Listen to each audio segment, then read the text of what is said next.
Hello everyone, जय हिंद। आज की इस वीडियो में हम लोग बात करेंगे कि बिहार दरोगा प्रैक्टिस सेट नंबर, यह प्रैक्टिस सेट नंबर 9 है। यह एडुटेरिया बिहार दरोगा जो कि पुलिस अवर निरीक्षक प्रारंभिक परीक्षा 2023 के लिए मॉडल प्रैक्टिस सेट नंबर कितने हैं? 9 है। तो इससे पहले 8 तक करवा दिए गए हैं, जो कि सारे वीडियो चैनल पे अपलोड है। और आप लोग के लिए एक आवश्यक सूचना है कि पूरे साल यानी नवंबर, लगभग नवंबर 2022 से आप लोग ध्यान दीजिएगा कि नवंबर 2022 से लेकर नवंबर 2023 तक पूरे साल का 500 का मतलब 500 एमसीक्यू का करंट अफेयर का वीडियो अपलोड कर दिए गए हैं चैनल पे। आप किसी भी एग्जाम का प्रिपरेशन कर रहे हैं, आप एग्जाम में जाने से पहले एक बार जरूर वीडियो को देख लीजिएगा। तो चलिए आज का प्रैक्टिस सेट हम लोग स्टार्ट करते हैं। तो यह practice model practice set number कितना है? यह प्रैक्टिस नंबर 9 है। तो आज का फर्स्ट प्रश्न क्या है, तो चलिए देखते हैं। आज का फर्स्ट प्रश्न दिया हुआ है कि हड़प्पा काल का इनमें से कौन सा नगर 3 भागों से विभाजित था? तो ऑप्शन नंबर क्या हो जाएंगे? ऑप्शन नंबर डी हो जाएंगे, यानी धौलावीरा। यह धौलावीरा कहाँ स्थित था? तो यह वर्तमान में गुजरात राज्य में स्थित था।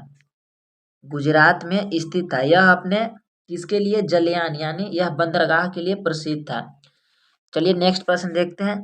तो नेक्स्ट प्रश्न जाने से पहले अगर आप लोग चैनल पे फर्स्ट टाइम आए होंगे तो प्लीज़ चैनल को सब्सक्राइब कर दीजिएगा और वीडियो को लाइक कर दीजिएगा अगर आप लोग को अच्छा लगे तो, क्योंकि मैं आप लोग के लिए बिहार दरोगा, बिहार पुलिस और अभी बिहार एसएससी का प्रैक्टिस सेट, इस पर लेटेस्ट पैटर्न के आधारित कई प्रकाशन के प्रैक्टिस सेट यानी फुल प्रैक्टिस सेट चलाए जा रहे हैं। तो आप लोग अपने फ्रेंड दोस्त तक जरूर वीडियो शेयर कीजिएगा और जो भी तैयारी कर रहे हैं आप लोग चैनल से जुड़े रहिए। मैं आपके लिए प्रतिदिन शाम 7:30 बजे एक फुल प्रैक्टिस सेट का वीडियो लाता हूँ। तो चलिए नेक्स्ट प्रश्न को देखते हैं। नेक्स्ट प्रश्न पूछ रहा है, क्या प्रश्न पूछ रहा है? नेक्स्ट प्रश्न है कि निम्न में से सही सुमेलित है, तो इन चारों में से कौन से सही सुमेलित हो जाएंगे? तो देखिए देखते हैं क्या दिया हुआ है कि नासिक अभिलेख, तो गौतमी बलश्री जो कि बिल्कुल सही है। एक दिया हुआ है कि जूनागढ़ अभिलेख, तो यह रुद्र दामन, तो यह भी बिल्कुल सही है। नेक्स्ट क्या है कि अहोल एहोल अभिलेख, तो यह पुलकेशिन द्वितीय, तो यह भी सही है। तो इनमें से सभी जो दिए गए हैं कथन बिल्कुल सही है, तो ऑप्शन नंबर डी हो जाएंगे सही जवाब। नेक्स्ट प्रश्न दिया हुआ है, क्या है? नेक्स्ट प्रश्न है कि तृतीय बौद्ध संघ का आयोजन किसके अध्यक्षता में संपन्न हुआ था?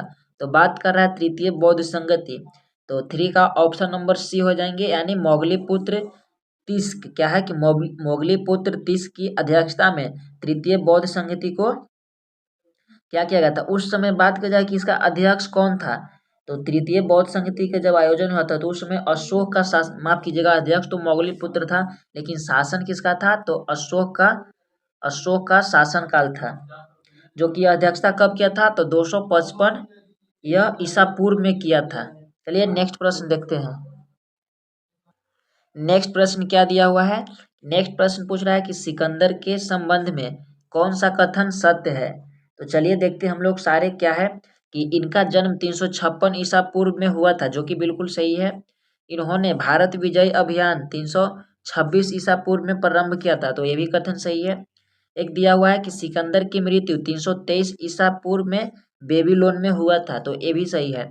तो इस प्रकार से तीनों कथन सही हैं। तो क्या पूछ रहा है कि सिकंदर के बारे में संबंध में कौन सा कथन सत्य है? तो ऑप्शन नंबर सी हो जाएंगे, यानी 4 का सी हो जाएंगे। मैं आप लोग से एक प्रश्न पूछता हूँ कि सिकंदर के पिताजी का नाम क्या था? तो आप लोग कमेंट बॉक्स में जरूर जवाब दीजिएगा।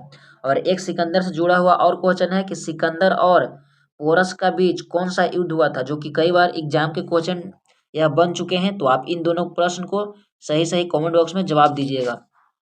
नेक्स्ट प्रश्न दिया हुआ है, क्या है कि पहली बार भारत पर आक्रमण करने वाला मुस्लिम कौन था? तो कौन हो जाएंगे? तो 5 का ऑप्शन नंबर सी हो जाएंगे, यानी मोहम्मद बिन कासिम। यह था, क्या थे? तो यह प्रथम मुस्लिम थे जिन्होंने भारत पर प्रथम बार आक्रमण किया था। यह कब आक्रमण किया था? तो यह 712 ईस्वी में, जो कि अरब का था। यह अरब से आया था इन्होंने और भारत पर आक्रमण किया था। इसके बाद आक्रमण कर कर इन्होंने सिंध तथा मुल्तान को जीत लिया था। चलिए देखते हैं नेक्स्ट प्रश्न। नेक्स्ट प्रश्न क्या पूछ रहा है कि निम्नलिखित में से कौन दिल्ली सल्तनत के इतिहास का लेखक नहीं था? तो इन चारों में से दिल्ली सल्तनत के इतिहास के लेखक नहीं था, तो कौन हो जाएंगे? तो 6 का ऑप्शन नंबर ए हो जाएंगे, यानी अब्बास खां क्या हो जाएंगे, सरवानी। तो अब्बास खां सरवानी हैं जो कि दिल्ली सल्तनत के लेखक नहीं थे। चलिए नेक्स्ट प्रश्न देखते हैं क्या दिया हुआ है। नेक्स्ट प्रश्न है कि निम्न में से किसने अकबर की धार्मिक नीति की आलोचना किया था। तो 7 का ऑप्शन नंबर ए हो जाएंगे बदायूनी ने। बदायूनी ने यह मतलब आलोचना किया था, जबकि विंसेंट स्मिथ के अनुसार दीन ए इलाही अकबर की क्या था कि भूल स्मरण या बुद्धिमानी नहीं था। उनका यह कहना था, दीन ए इलाही में ऐसा बात कहे थे, लेकिन बदायूनी ने कहा इनके धार्मिक नीतियों को आलोचना किया था। नेक्स्ट प्रश्न देखते हैं क्या दिया हुआ है। नेक्स्ट प्रश्न है कि दिल्ली में पुराना किला के भवनों का निर्माण किया था, तो किसने किया था। तो 8 का ऑप्शन नंबर सी हो जाएंगे, यह शेर शाह सूरी के द्वारा कराया गया था, जो कि दिल्ली यमुना नदी के किनारे स्थित था। प्राचीन दीन पन्ना नगर का आंतरिक किला था। नेक्स्ट प्रश्न देखते हैं। नेक्स्ट प्रश्न है कि ब्रिटिश शासन को भारत से उखाड़ फेंकने के लिए इनमें से किसने फ्रांसीसियों को मदद मांगी थी। तो 9 का ऑप्शन नंबर बी हो जाएंगे, टीपू सुल्तान ने फ्रांसीसियों से मदद मांगी थी। नेक्स्ट प्रश्न दिया हुआ है क्या है कि असहयोग आंदोलन किस वर्ष प्रारंभ हुआ था। तो यह 1920 में असहयोग आंदोलन प्रारंभ हुआ था, जो कि गांधी जी के द्वारा चलाया गया था। कब, तो 1 अगस्त 1920 को। नेक्स्ट प्रश्न देखते हैं, चलिए क्या है। नेक्स्ट प्रश्न है, आप लोग बड़े ही पेशेंस के साथ आखिरी तक बने रहिएगा, क्योंकि वीडियो को स्किप नहीं कीजिएगा। स्किप करने से आप लोग कुछ नहीं सीख पाइएगा, इसलिए आप लोग वीडियो को आखिरी तक जरूर देखिए। नेक्स्ट प्रश्न क्या पूछ रहा है कि भंग विरोधी आंदोलन का प्रारंभ किस तिथि से हुआ। तो 11 का ऑप्शन नंबर बी हो जाएंगे, 7 अगस्त 1905। तो भंग हुआ था, जो कि ब्रिटिश सरकार ने 20 जुलाई 1905 को बंगाल विभाजन का निर्णय की घोषणा की। उसीलिए 7 अगस्त 1905 को कलकत्ता के जो टाउन हॉल है उसी में एक ऐतिहासिक बैठक हुआ, जो इसमें स्वदेशी आंदोलन को विधित घोषणा किया गया। नेक्स्ट प्रश्न दिया हुआ है क्या है। चलिए नेक्स्ट प्रश्न दिया हुआ है कि भारतीय संविधान क्या है, माफ कीजिएगा, भारतीय स्वाधीनता संघर्ष से संबंधित निम्नलिखित घटनाओं को उनके सही क्रम को रख कर कूट चुनिए। तो सही क्रम क्या हो जाएंगे, तो फर्स्ट हो जाएंगे 4, यानी गांधी इरविन समझौता।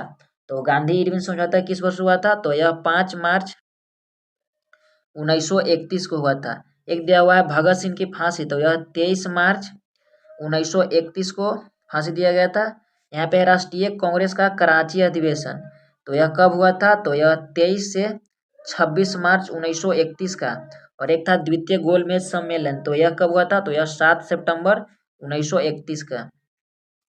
तो इस लिए कौन सा कथन सही हो जाएंगे, तो पहले 4 आएंगे, तो ऑप्शन नंबर सी में है। नेक्स्ट प्रश्न चलिए देखते हैं क्या है। नेक्स्ट प्रश्न दिया हुआ है कि भारतीय संविधान सभा में कुल कितनी महिला सदस्य थी।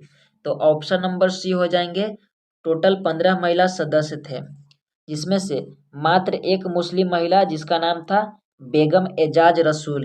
क्या नाम था, बेगम एजाज रसूल। नेक्स्ट प्रश्न दिया हुआ है कि भारतीय संविधान में कौन सा अनुच्छेद मानव के क्रय विक्रय तथा बेगार मजदूरी कराने पर प्रतिबंध लगाता है। तो अनुच्छेद ऑप्शन नंबर ए हो जाएंगे, अनुच्छेद 23 के 23 जो है यह मानव दुर्व्यवहार और बाल श्रम प्रतिरोध को, जिसके अंतर्गत मानव क्रय विक्रय या बेगार मजदूरी पर प्रतिबंध लगाता है। नेक्स्ट प्रश्न दिया हुआ है। नेक्स्ट प्रश्न क्या है।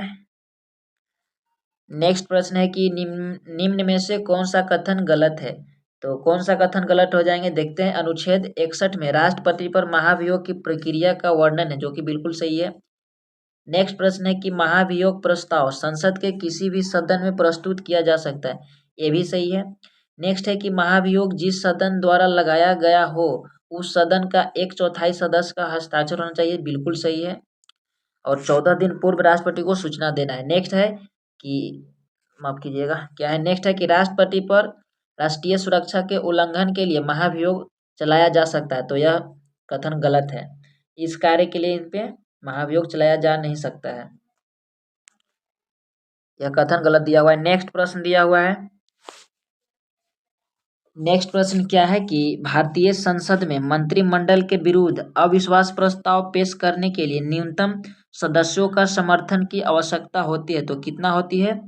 तो 16 का ऑप्शन नंबर सी हो जाएंगे, 50 सदस्यों की आवश्यकता होती है। नेक्स्ट प्रश्न क्या दिया हुआ है? नेक्स्ट प्रश्न है कि निम्नलिखित राज्यों में किस राज्य में राज्यसभा की सीटों की संख्या समान है? तो यह बिहार और किसका हो जाएंगे? बिहार और बंगाल। हाँ, ऑप्शन नंबर बी हो जाएंगे। कितने हैं राज्यसभा की सीट? 16-16 हो जाएंगे। बात किया जाए उड़ीसा और गुजरात, तो उड़ीसा का कितना हो जाएंगे? तो उड़ीसा का हो जाएंगे, उड़ीसा का 10 हो जाएंगे और गुजरात का 11 हो जाएंगे। एक यहाँ पे दिया हुआ है तमिलनाडु और कर्नाटक का 18 हो जाएंगे और कर्नाटक का कितना हो जाएंगे? कर्नाटक का 12 हो जाएंगे। यहाँ पे दिया हुआ है छत्तीसगढ़ और हिमाचल प्रदेश, तो हिमाचल प्रदेश का कितना हो जाएंगे? 3 हो जाएंगे और छत्तीसगढ़ का कितना हो जाएंगे? 5। तो इस प्रकार से हम लोगों ने सारे राज्यसभा की सीटों को डिस्कस कर लिए हैं। चलिए नेक्स्ट प्रश्न देखते हैं क्या दिया हुआ है कि निम्न में से किस लोकसभा अध्यक्ष का कुल कार्यकाल सर्वाधिक रहा है? तो कौन हो जाएंगे? तो ऑप्शन नंबर बी यानी बलराम जाखड़ का कार्यकाल सर्वाधिक रहा था, जो कि इनका कार्यकाल था 22 जनवरी 1980 से लेकर 16 दिसंबर 1989, यानी लगभग लगभग इनका कितना साल रहा? 19 साल के आसपास इनका कार्यकाल रहा। 7वीं और 8वीं लोकसभा के दौरान इनकी अध्यक्षता था। नेक्स्ट प्रश्न क्या है कि इनमें से कौन सा भारत में पंचायती राज की त्रिस्तरीय प्रणाली में स्तर नहीं है? तो कौन सा हो जाएंगे? तो यह नगर परिषद नहीं हो जाएंगे, ग्राम पंचायत, पंचायत समिति और जिला परिषद। यह किसने पेश किया था? तो यह बलवंत राय मेहता। क्या क्या हो जाएंगे? तो यह बलवंत राय मेहता के द्वारा पेश किया गया था 1957 में, जो त्रिस्तरीय ग्राम पंचायत पर ग्राम स्तर पर और जिला पर हो जाएंगे जिला पार्षद और पंचायत स्तर पर पंचायत हो जाएंगे। नेक्स्ट प्रश्न देखते हैं क्या है। नेक्स्ट प्रश्न दिया हुआ है, नेक्स्ट प्रश्न है कि भारत सरकार का प्रथम विधि अधिकारी कौन होता है? तो 20 का ऑप्शन नंबर सी हो जाएंगे महानवादी, जो कि आर्टिकल 76 में इनका चर्चा है। नेक्स्ट प्रश्न दिया हुआ है कि भारत के मुख्य निर्वाचन आयुक्त की नियुक्ति कौन करता है? 21 का ऑप्शन नंबर बी हो जाएंगे राष्ट्रपति के द्वारा इनका नियुक्ति किया जाता है, जो कि भाग निर्वाचन आयोग का भाग कितना है? भाग 15 में चर्चा है। इसका आर्टिकल अगर पूछ लिया जाए तो यह 324 से लेकर यह 329 तक इसका आर्टिकल का उल्लेख किया गया है। वर्तमान में 2 होते हैं। क्या है कि निर्वाचन आयुक्त वर्तमान में 2 होते हैं जिनकी नियुक्ति राष्ट्रपति द्वारा की जाती है। नेक्स्ट प्रश्न है कि किस संविधान संशोधन द्वारा राज्य लोक सेवा आयोग की सदस्यों की सेवा मुक्ति की आयु 60 से बढ़ाकर 62 वर्ष कर दी गई है? तो कितना हो जाएंगे? 41वें संविधान संशोधन के द्वारा 60 से घटाकर इनकी आयु को 62 वर्ष, माफ कीजिएगा, 60 से बढ़ाकर 62 वर्ष तक कर दिया गया है। और सेवानिवृत्ति का अधिकतम आयु 65 वर्ष होता है। नेक्स्ट प्रश्न देखते हैं क्या है कि जस्ताद जाकिर हुसैन का संबंध किस वाद्य यंत्र से है? तो जाकिर हुसैन का संबंध किससे हो जाएगा? तो यह तबला से संबंधित है। एक यहाँ पे दिया हुआ है सितार, तो पंडित रविशंकर हो जाएंगे सितार के लिए, पंडित रविशंकर। एक दिया हुआ है बांसुरी, तो बांसुरी के लिए कौन हो जाएंगे? तो हरिप्रसाद चौरसिया हो जाएंगे बांसुरी के लिए, और सरोद के लिए हो जाएंगे अजमत अली खां। अजमत अली खां हो जाएंगे। नेक्स्ट प्रश्न है कि अंतर्राष्ट्रीय सौर संगठन का प्रथम शिखर सम्मेलन निम्नलिखित में से किस शहर में हुआ था? तो 24 का ऑप्शन नंबर ए हो जाएंगे न्यू दिल्ली में हुआ था 2015 में 30 नवंबर को। नेक्स्ट प्रश्न दिया हुआ है कि विश्व का प्रथम पूर्ण रूप से सौर ऊर्जा से संचालित अंतर्राष्ट्रीय हवाई पतन स्थित है? तो 25 का ऑप्शन नंबर क्या हो जाएंगे? बी, कोच्चि केरल में स्थित है। नेक्स्ट प्रश्न है कि माफ कीजिएगा कि भारत के निम्नलिखित क्षेत्र में से किसमें भूतापीय ऊर्जा स्रोत नहीं पाए गए हैं? तो 26 का ऑप्शन नंबर बी हो जाएंगे गंगा डेल्टा में यह नहीं पाए गए हैं। नेक्स्ट प्रश्न है कि निम्नलिखित में से कौन जैव अपघटनीय प्रदूषक हैं? तो 27 का ऑप्शन नंबर ए हो जाएंगे सीवेज। नेक्स्ट प्रश्न है कि निम्नलिखित में से कौन द्वितीयक प्रदूषक हैं? तो कौन हो जाएंगे? तो 28 का ऑप्शन नंबर ए यानी स्मॉग हो जाएंगे द्वितीयक प्रदूषक। नेक्स्ट प्रश्न देखते हैं। नेक्स्ट प्रश्न क्या है कि निम्न में से कौन सा जीवमंडल आरक्षित क्षेत्र यानी बाघ आरक्षित क्षेत्र पूर्वी एवं पश्चिमी घाटों के मिलन स्थल पर स्थित है? तो 29 का क्या हो जाएंगे? ऑप्शन नंबर 29 का ऑप्शन नंबर डी हो जाएंगे, यानी सत्यमंगलम बाघ आरक्षण क्षेत्र। यह कहाँ स्थित है? तो यह पूर्वी पश्चिमी घाटों पर मिलन स्थल है। नेक्स्ट प्रश्न है कि भारत में बाघ परियोजना कब शुरू की गई थी? तो प्रोजेक्ट टाइगर 1973 में शुरू किया गया था। नेक्स्ट प्रश्न क्या दिया हुआ है? नेक्स्ट प्रश्न है कि सेक्रेनिये उत्सव किस राज्य में मनाया जाता है? तो सेक्रेनिये उत्सव कहाँ पे मनाए जाते हैं? तो ऑप्शन नंबर सी, नागालैंड में मनाए जाते हैं। नेक्स्ट प्रश्न है कि राष्ट्रीय प्रतिरक्षा विज्ञान संस्थान स्थित है? तो प्रतिरक्षा की बात कर रहा है तो ऑप्शन नंबर बी यानी नई दिल्ली में स्थित है।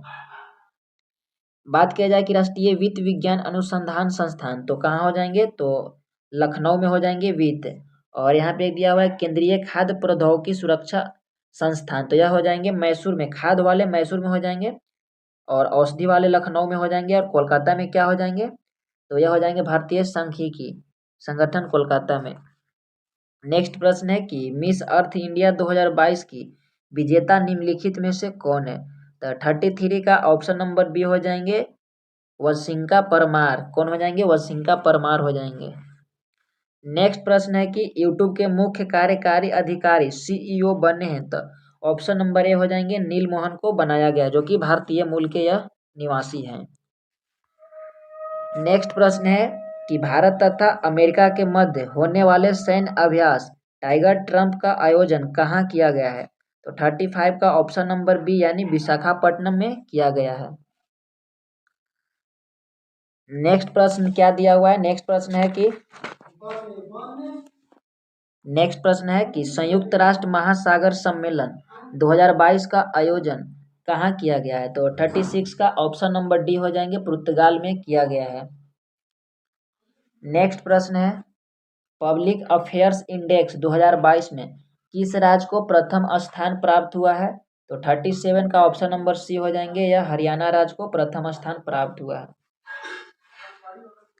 नेक्स्ट प्रश्न है 36वें राष्ट्रीय खेल 2022 का शुभांकर निम्न में से क्या है? तो 38 का ऑप्शन नंबर ए हो जाएंगे सवाज हो जाएंगे। नेक्स्ट प्रश्न है निम्नलिखित राज्यपाल के समूह में कौन सा ही सुमेलित नहीं है? तो 39 का ऑप्शन नंबर हो जाएंगे, चलिए देखते हैं कौन। असम हो जाएंगे तो गुलाब चंद्र कटारिया। क्या दिए हुए हैं? राज्यपाल, तो असम का गुलाब चंद्र कटारिया बिल्कुल सही है। झारखंड का हो जाएंगे सीपी राधा कृष्णन, ये भी सही है। मेघालय का हो जाएंगे फागू चौहान और हिमाचल प्रदेश का हो जाएंगे लक्ष्मण प्रसाद आचार्य, जो कि यह बिल्कुल गलत दिए हुए हैं। यहाँ का चेंज हो गए हैं हिमाचल प्रदेश का, तो कौन हो जाएंगे हिमाचल प्रदेश का? तो शिव प्रताप शुक्ल हो गए हैं। आप लोग ध्यान रखिएगा, शिव प्रताप शुक्ल। नेक्स्ट प्रश्न देखते हैं क्या दिया हुआ है। नेक्स्ट प्रश्न है कि केंद्र सरकार ने ट्रांसजेंडर तथा भिखारियों को कानूनी तथा सामाजिक सुरक्षा प्रदान के उद्देश्य से किस योजना की शुरुआत की है? तो 40 का ऑप्शन नंबर हो जाएंगे बी यानी स्माइल योजना। नेक्स्ट प्रश्न है कि हाल ही में प्रकाशित पुस्तक, तो प्रकाशित पुस्तक कौन? तो अम्बेडकर अ लाइफ के लेखक कौन हो जाएंगे? तो अम्बेडकर अ लाइफ के लेखक हो जाएंगे 41 का option number A Shashi Tharoor के द्वारा यह पुस्तक लिखा गया है। नेक्स्ट प्रश्न है कि भारत के नए चीफ ऑफ डिफेंस स्टाफ यानी सीडीएस कौन बने हैं? तो 42 का ऑप्शन नंबर बी यानी अनिल चौहान को भारत के चीफ ऑफ डिफेंस स्टाफ बनाए गए हैं, यह दूसरे हो जाएंगे। पहला कौन थे? बिपिन रावत थे। नेक्स्ट प्रश्न है कि वन वेब इंडिया 1 उपग्रह को किस प्रक्षेपण यान द्वारा प्रक्षेपित किया गया है? तो 43 का ऑप्शन नंबर बी हो जाएंगे LVM-3M2 द्वारा। नेक्स्ट प्रश्न है कि बजट 2023-24 में कितनी राशि जल जीवन मिशन योजना आवंटित की गई है? तो 44 का ऑप्शन नंबर सी हो जाएंगे 69,000 करोड़ मतलब आवंटित किया गया है। नेक्स्ट प्रश्न है कि आर्थिक सर्वेक्षण 2022-23 के अनुसार दलहन उत्पादन में भारत का स्थान क्या है? तो 45 का ऑप्शन नंबर सी यानी तीसरा स्थान है। नेक्स्ट प्रश्न है कि भारत सरकार ने यूक्रेन से भारतीय नागरिकों के सुरक्षित निकालने हेतु किस ऑपरेशन की शुरुआत की है? तो ऑप्शन नंबर सी हो जाएंगे यानी ऑपरेशन गंगा की शुरुआत किया है। नेक्स्ट प्रश्न है कि पाला आर्द्रभूमि क्षेत्र किस राज्य में स्थित है? तो 47 का ऑप्शन नंबर ए हो जाएंगे, यह मिजोरम राज्य में स्थित है जो कि रामसर सूची में शामिल है। नेक्स्ट प्रश्न है कि बी ह्यूमन काइंड क्या है कि बी ह्यूमन काइंड विषय के साथ निम्न में से कौन सा दिवस 2022 में मनाया गया? तो 48 का ऑप्शन नंबर ए हो जाएंगे रेड क्रॉस दिवस, यह 8 मई को मनाया जाता है प्रत्येक वर्ष। नेक्स्ट प्रश्न है कि किस देश के केंद्रीय बैंक के साथ भारतीय रिजर्व बैंक करेंसी स्वैप समझौता पर हस्ताक्षर किए हैं? 49 का ऑप्शन नंबर सी हो जाएंगे मालदीव के साथ। नेक्स्ट प्रश्न है कि 22 एकल ग्रैंड स्लैम जीतने वाले विश्व के पहले खिलाड़ी कौन है? तो 50 का ऑप्शन नंबर ए हो जाएंगे राफेल नडाल हो जाएंगे, जो कि यह किस देश से बिलोंग करते हैं? तो यह में जरूर बताइएगा। नेक्स्ट प्रश्न दिया हुआ है कि हाल ही में किस नृत्य को यूनेस्को के अमूल सांस्कृतिक विरासत सूची में शामिल करने हेतु नामित किया गया है? तो 51 का ऑप्शन नंबर डी हो जाएंगे गरबा को। तो हम लोगों ने 50 प्रश्न को डिस्कस कर लिए हैं। अगर आप लोग को वीडियो अच्छे लग रहे हैं तो वीडियो को जरूर लाइक कीजिएगा और अपने फ्रेंड तक जरूर शेयर कीजिएगा और चैनल को सब्सक्राइब कर लीजिए ताकि आगे आने वाले वीडियो को नोटिफिकेशन आपको मिलता रहे। नेक्स्ट प्रश्न दिया हुआ है कि श्रीनगर में स्वामी रामानुजाचार्य की मूर्ति का अनावरण किसके द्वारा किया गया है? तो 52 का ऑप्शन नंबर सी हो जाएंगे अमित शाह के द्वारा किया गया है, जिसे स्टैचू ऑफ हम लोग क्या बोलते हैं? स्टैचू ऑफ, इसे हम लोग पीस के नाम से जानते हैं। नेक्स्ट प्रश्न क्या दिया हुआ है? नेक्स्ट प्रश्न है कि हाल ही में एशियान का 11वां सदस्य कौन बना है? तो एशियान का 11वां सदस्य हो जाएंगे 53 का option number A Timor list बना है। नेक्स्ट प्रश्न है कि उत्तर प्रदेश सरकार ने किस वर्ष तक मथुरा शहर को शुद्ध शून्य कार्बन उत्सर्जन पर्यटन स्थल बनाने की घोषणा की है? तो वर्ष 2041 तक यह घोषणा किया है। नेक्स्ट प्रश्न क्या है कि हाल ही में फिक्की के अध्यक्ष कौन बने हैं? तो 55 का ऑप्शन नंबर बी हो जाएंगे शुभ्रकांत पांडा को फिक्की का अध्यक्ष बनाया गया है। बात किया जाए फिक्की का स्थापना तो किस वर्ष किया गया था? तो 1927 में किया गया था फिक्की का स्थापना। नेक्स्ट प्रश्न देखते हैं। नेक्स्ट प्रश्न है कि प्रति वर्ष किस तिथि को अंतर्राष्ट्रीय गरीबी उन्मूलन दिवस मनाया जाता है? तो 56 का ऑप्शन नंबर सी हो जाएंगे 17 अक्टूबर को प्रत्येक वर्ष गरीबी उन्मूलन दिवस मनाए जाते हैं। बात किया जाए कि 2022 का इसका थीम क्या था? तो dignity for all in practice था। नेक्स्ट प्रश्न है कि हाल ही में इलाबेन भट्ट का निधन हो गया है, उनका संबंध किस क्षेत्र से था? तो 57 का ऑप्शन नंबर डी हो जाएंगे सामाजिक कार्यकर्ता से संबंधित है। नेक्स्ट प्रश्न है कि किस द्वीप को अग्निद्वीप के नाम से जाना जाता है? तो किसको जाना जाता है? तो 58 का ऑप्शन नंबर ए हो जाएंगे आइसलैंड द्वीप को अग्निद्वीप के नाम से जाना जाता है, जो कि अटलांटिका महासागर में स्थित है। इसका क्षेत्रफल कितना हो जाएंगे? तो 10,30,000 वर्ग किलोमीटर हो जाएंगे। नेक्स्ट प्रश्न है कि विहार जलप्रपात किस राज्य में स्थित है? तो विहार जलप्रपात 59 का ऑप्शन नंबर क्या हो जाएंगे? ऑप्शन नंबर ए हो जाएंगे यानी राजस्थान राज्य में स्थित है। यह टोसी नदी पर स्थित है। किस नदी पर स्थित है? तो टोसी नदी पर स्थित है। नेक्स्ट प्रश्न है कि किस प्रकार की मिट्टी में आयरन एवं सिलिकॉन की बहुलता होती है? तो 60 का ऑप्शन नंबर सी हो जाएंगे लाल मिट्टी में आयरन एवं सिलिकॉन की क्या होती है? बहुलता होती है यानी उपस्थित होते हैं। नेक्स्ट प्रश्न है कि भारत एवं पाकिस्तान के मध्य सिंधु जल समझौता कब हुआ था? तो ऑप्शन नंबर बी हो जाएंगे 1960 में हुआ था। बिल्कुल सही जवाब हो जाएंगे।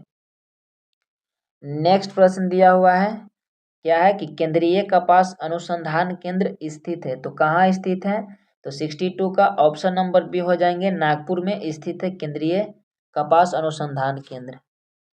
नेक्स्ट प्रश्न है कि बिहार का कौन सा जिला मक्का उत्पादन में अग्रणी है, मतलब प्रथम स्थान पर है मक्का उत्पादन करने में। तो 63 का ऑप्शन नंबर ए हो जाएंगे, कटिहार जिला हो जाएंगे। नेक्स्ट प्रश्न दिया हुआ है कि कोंकण रेलवे ट्रैक पर पहली बार रेल परिचालन कब हुआ।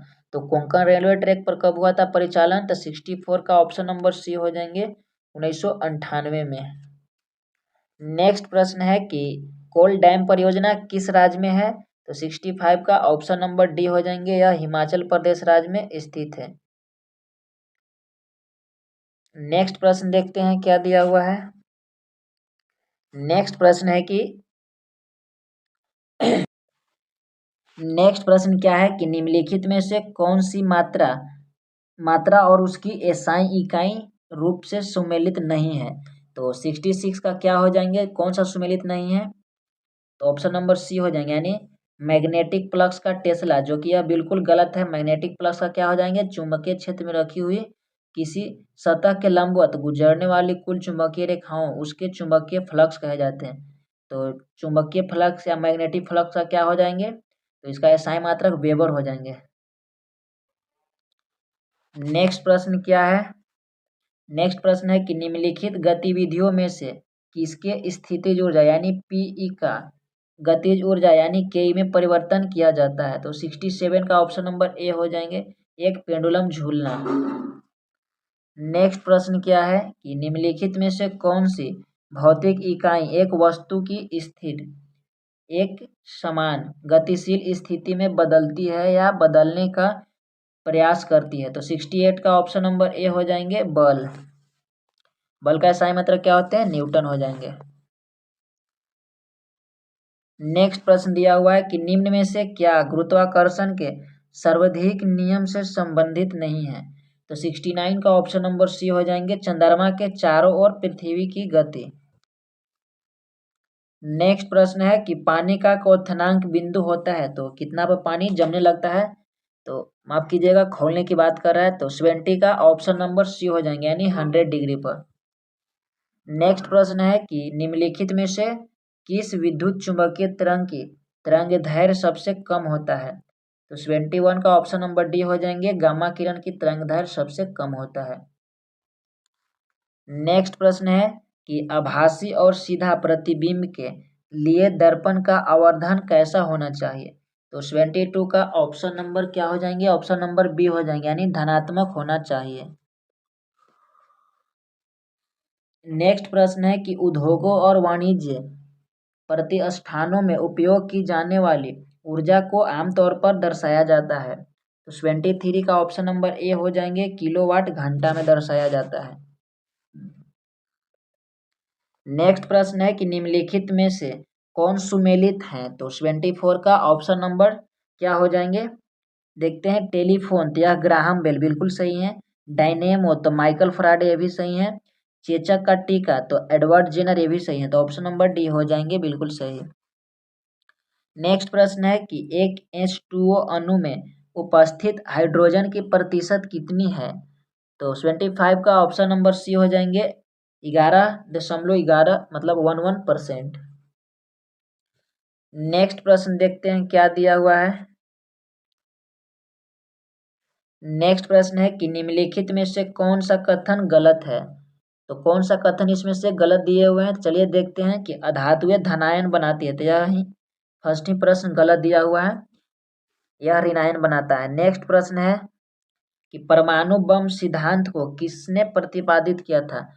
तो परमाणु बम को किसने प्रतिपादित किया था, तो ऑप्शन नंबर सी, यानी हिदेकी युकावा ने।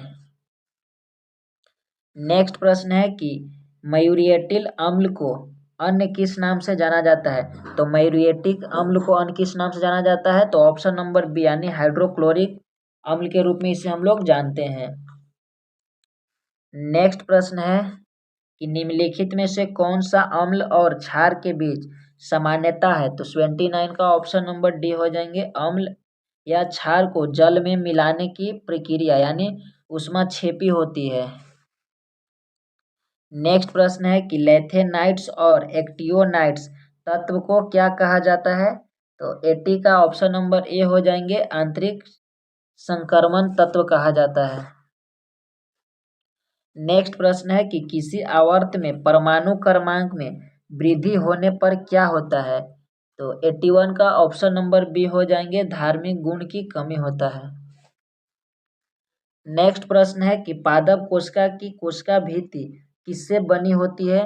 तो 82 का ऑप्शन क्या हो जाएंगे, यह पेक्टिन और सेलुलोज से बना होता है, इसलिए ऑप्शन नंबर डी हो जाएंगे। नेक्स्ट प्रश्न है कि फलों में मीठेपन के लिए कौन सी शर्करा उत्तरदायी होता है? तो यह कौन सा हो जाएंगे, 83 का ऑप्शन नंबर डी यानी फ्रक्टोज शर्करा उपयोगी होता है। नेक्स्ट प्रश्न दिया हुआ है कि निम्नलिखित में से कौन सा रोग एक अनुवांशिक विकार है? तो कौन सा हो जाएंगे, 84 का ऑप्शन नंबर डी यानी थैलीसीमिया हो जाएंगे। नेक्स्ट प्रश्न है कि जीवों के वैज्ञानिक नामकरण की द्विनाम पद्धति किसके द्वारा शुरू की गई है?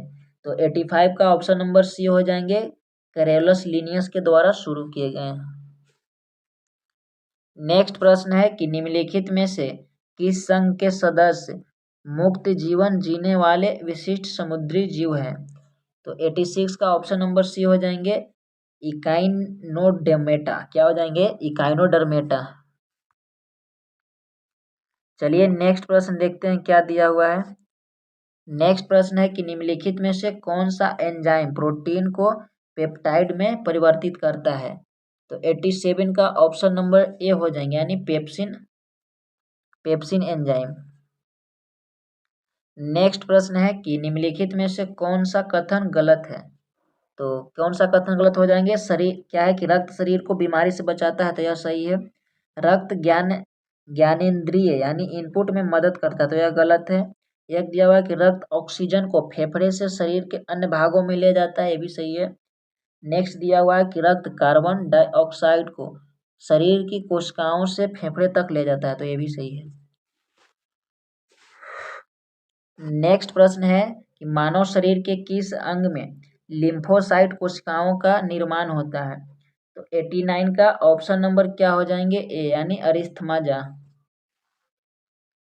नेक्स्ट प्रश्न है निम्नलिखित में से किस प्राणी के प्लाज्मा में हेमोग्लोबिन का विलय हो जाता है? तो 90 का ऑप्शन नंबर डी हो जाएंगे, केंचुआ में। नेक्स्ट प्रश्न है कि भारतीय रिजर्व बैंक द्वारा बैंक दर कम करने का प्रभाव होता है, तो क्या होता है? तो 91 का ऑप्शन नंबर सी हो जाएंगे, बाजार में अधिक तरलता। नेक्स्ट प्रश्न है कि निम्नलिखित में से कौन सा फिलिप्स वक्र द्वारा दर्शाया जाता है? तो 92 का क्या हो जाएंगे, ऑप्शन नंबर ए हो जाएंगे कि मुद्रास्फीति की दर को बेरोजगारी की दर के बीच विपरीत संबंध को। नेक्स्ट प्रश्न है कि अर्थशास्त्र यानी वाणिज्य के संदर्भ गिल्ट एज बाजार क्या है? तो 93 का ऑप्शन नंबर ए हो जाएंगे, सुरक्षित बाजार को गिल्ट एज बाजार कहते हैं। नेक्स्ट प्रश्न दिया हुआ है कि बैंक दर वह दर है जिस पर भारतीय रिजर्व बैंक निम्न में से किसे ऋण प्रदान करता है? तो 94 का ऑप्शन नंबर बी हो जाएंगे, वाणिज्य बैंक को ऋण प्रदान करता है। नेक्स्ट प्रश्न दिया हुआ है कि निम्नलिखित में से कौन सी रिपोर्ट विश्व बैंक द्वारा जारी किया जाता है? तो 95 का ऑप्शन नंबर क्या हो जाएंगे कि is for doing business world development report, ये भी होता है। Global economic prospectus, option number D बिल्कुल सही हो जाएंगे। तो देखिए यहाँ पे 5 मैथमेटिक्स का प्रश्न दिया हुआ है, तो मैं सारे प्रश्न का आंसर बता देता हूँ, आप लोग एक बार जरूर इसे ट्राई कीजिएगा। तो 96 का क्या हो जाएंगे, ऑप्शन नंबर ए हो जाएंगे 3380 रुपये। आप लोग एक बार जरूर सॉल्व कीजिएगा। 97 का ऑप्शन नंबर बी हो जाएंगे 10:21। नेक्स्ट प्रश्न है कि 98 का क्या हो जाएंगे, ऑप्शन नंबर सी हो जाएंगे 60%। और यहाँ पे दिया हुआ है 99, तो 99 का ऑप्शन नंबर सी हो जाएंगे 7 वर्ष। और एक आज का आखिरी प्रश्न है 100 नंबर, तो 100 का ऑप्शन नंबर डी हो जाएंगे। तो आज का हम लोगों ने प्रैक्टिस सेट 9 को अच्छी तरह से डिस्कस किए हैं। अगर किसी प्रकार की त्रुटि कहीं हो जाती है तो आप लोग कमेंट बॉक्स में ज़रूर बताइएगा कैसा रहा ये सेट, और अपना स्कोर शेयर कीजिएगा जितना हो सके। आप लोग वीडियो को लाइक कीजिए, शेयर कीजिए, सब्सक्राइब कीजिए। फिर मिलते हैं नेक्स्ट वीडियो में, तब तक के लिए बहुत बहुत धन्यवाद आप सबको देखने के लिए। Thank you so much. जय हिंद।